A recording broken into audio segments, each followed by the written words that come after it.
Presiden Prabowo Subianto akan meluncurkan lembaga baru yakni Badan Pengelola Investasi, BPI, Daya Anggata Nusantara, Danantara. Peresmian akan digelar di Istana Kepresidenan, Jakarta, Senin, 24 Februari 2025.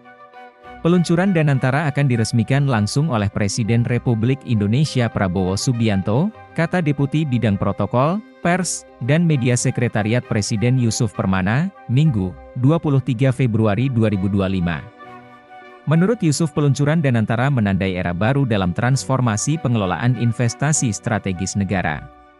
Peluncuran Danantara juga merupakan bagian dari komitmen pemerintah dalam mewujudkan Astacita, yakni visi besar untuk membawa perekonomian Indonesia ke level yang lebih tinggi melalui investasi berkelanjutan dan inklusif.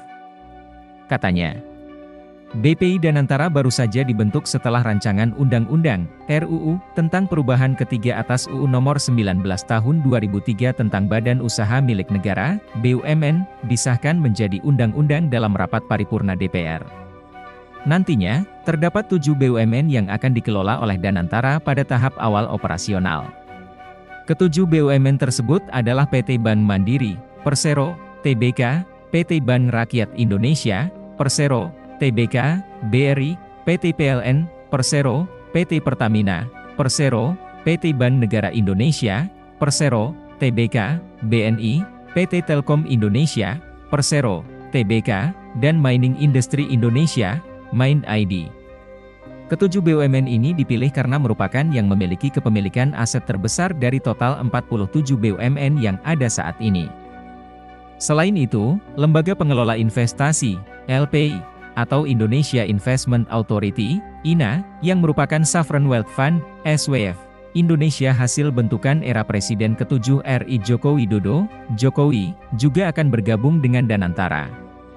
Dengan demikian, BPI Danantara akan menjadi badan yang mengelola aset-aset Badan Usaha Milik Negara, BUMN, jumbo yang nilainya mencapai 900 miliar dolar AS atau sekitar 14.670 triliun rupiah, kurs Rp16.300.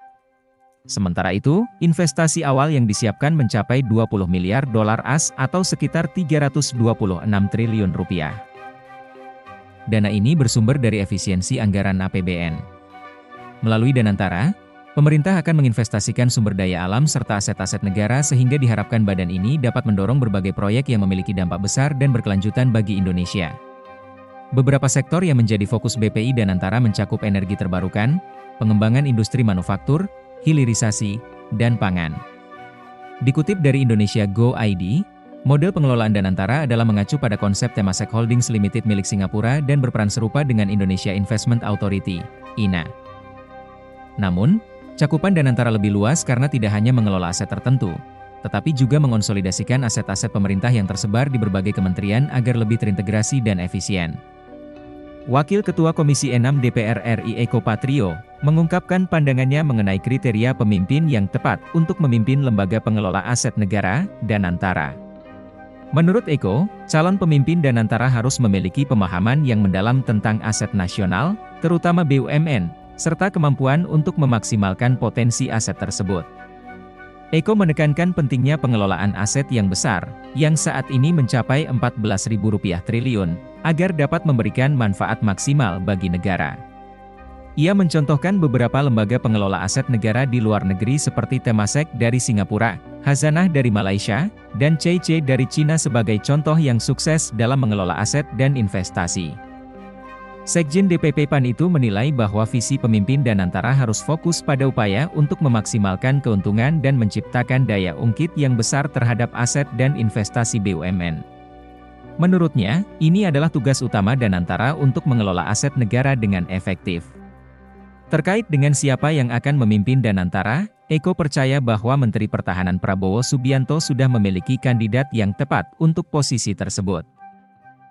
Dia yakin Prabowo tidak akan salah dalam memilih calon pemimpin Danantara yang akan membawa lembaga tersebut menuju keberhasilan.